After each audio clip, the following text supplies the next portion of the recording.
Hello viewers, welcome to my channel Dreamland Academy. Raju sir, আজকে আমরা শিখব। দেখো, এর আগের ভিডিওতে আমি তোমাদেরকে দেখাইছিলাম নাউনের ক্লাসিফিকেশনটা দেখাইছিলাম। নাউনের ক্লাসিফিকেশন হচ্ছে, আমরা প্রথমত নাউনটাকে দুই ভাগ করেছিলাম। একটা হচ্ছে কনক্রিট নাউন আর একটা হচ্ছে অ্যাবস্ট্রাক্ট নাউন। হ্যাঁ, কনক্রিট নাউন এবং অ্যাবস্ট্রাক্ট নাউন। যে নাউনটার আমরা সাধারণত অস্তিত্ব আছে, আমরা দেখতে পাই, বুঝতে পারি, হ্যাঁ, দেখতে পাই, বুঝতে পারি, ধরতে পারি, এইটাকে আমরা বলবো সাধারণত হচ্ছে কনক্রিট নাউন। এই নাউনটা আমাদের হচ্ছে চার প্রকার: proper, common, collective and material.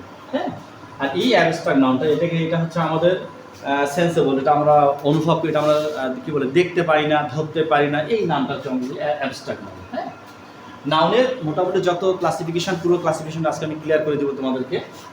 তাহলে প্রপার নাম হচ্ছে, মনে রাখবো, প্রপার নামটা একটু আলোচনা করে দিই। প্রপারটা হচ্ছে যে কোনো সাধারণত ব্যক্তি, বস্তু, স্থান, প্রাণীর নামটাকে আমরা প্রপার নাম বলবো। হ্যাঁ, সাধারণত person, things, place and animal. Person, things, place and animal. Okay, common নাম আমরা সাধারণত এক জাতীয়, হ্যাঁ, যেমন boys, girls, students, teachers, like that. একই জাতীয় সমস্ত নামকে যে বোঝাবে, যে নামগুলো দেয়, সেটা হচ্ছে কমন নাম। কালেক্টিভ নাম সাধারণত আমরা বোঝাবো গ্রুপ বা মানে দল, গ্রুপ, ক্লাস, শ্রেণী। জাস্ট মিনিট, হ্যাঁ, ওটি নয়েজ ছিল, নয়েজের কারণে আমার ফেস। তাহলে কালেক্টিভ নাম কি ছিল? কালেক্টিভ নাম ছিল যে আমাদের কালেক্টিভ হচ্ছে আমরা সাধারণত বলবো ক্লাস, শ্রেণী, গ্রুপ, দল। হ্যাঁ, এখানে হবে কি ক্লাস, তারপরে group, army, team, like that. আর ম্যাটেরিয়াল নাম হচ্ছে আমাদের বস্তুবাচক নাম। আর সেদিন দেখো, প্রপার নাম এবং ম্যাটেরিয়াল নামের মধ্যে একটা পার্থক্য হচ্ছে যে প্রপার নামটা আমরা কি করতে পারবো, প্রপার নামটা আমরা হচ্ছে কাউন্ট করতে পারবো। হ্যাঁ, আর ম্যাটেরিয়াল নামটা আমরা কাউন্ট করতে পারবো না। এই দুটো হচ্ছে ডিফারেন্স। একই প্রপার, এখানে কিছু বস্তুর নাম আসবে। ম্যাটেরিয়াল আমরা জানি বস্তু, ম্যাটেরিয়াল আমরা জানি বস্তু। প্রপার এখানে বস্তুর নাম আসবে। হ্যাঁ, যেমন আমি বলছিলাম তোমাদেরকে, ব্যক্তি, বস্তু, স্থান, প্রাণী। ঠিক আছে, তো আমরা এখানে আইডেন্টিফাই করবো কীভাবে, যে ম্যাটেরিয়ালটা হচ্ছে আমরা গুনতে পারবো না, আর প্রপারটা হচ্ছে আমরা গুনতে পারবো। ঠিক আছে, যে বস্তুটা আমরা গুনতে পারবো না সেটা হচ্ছে ম্যাটেরিয়াল, যেটা গুনতে পারবো সেটা হচ্ছে প্রপার। এটা শেষ, আমাদের আলোচনা শেষ। আর এই অ্যাবস্ট্রাক্ট হচ্ছে, এইটা হচ্ছে আমাদের গুণবাচক, যেটা হচ্ছে সাধারণত আমরা সাধারণত ফিল করি, যেমন পেইন,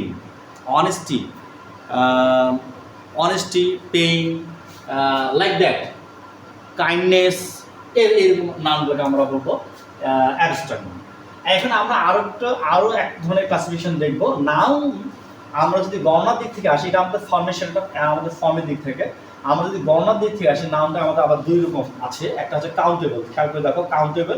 একটা হচ্ছে আনকাউন্টেবল। একটা কাউন্টেবল, যেমন তার মানে যে নাউনটাকে আমরা কাউন্ট করতে পারি, আমরা গণনা করতে পারি, কাউন্টেবল। একটা হচ্ছে আনকাউন্টেবল। ওকে, আনকাউন্টেবল যেটা, সেটা তো কোনো কথাই নেই, যেটা আমরা গণনা করতে পারি না সেটা শেষ, আনকাউন্টেবল।